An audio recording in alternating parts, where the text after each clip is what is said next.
our mutya ng Atimonan 2026. Mutya number 10, Kimberly Grace Reyes. How can Atimonan balance environmental protection and economic development? In Filipino, sa iyong palagay, paano mapapanatili ng Atimonan ang balanse sa pagitan ng pangangalaga sa kalikasan at pag-unlad ng ekonomiya?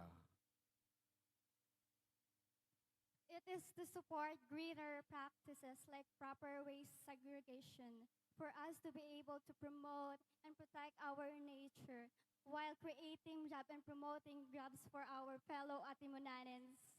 And as a Mucha who is a light bearer of the future, what I will do is to encourage each and everyone, let's use greener practices for us to be able to build a community where there is harmony and peace. And through this, may I be the beacon of change as a purpose-driven Atimonanin, bringing Atimonan to the future and to greater heights, mightier in heart, and of course, greater in hope. Thank you and good evening.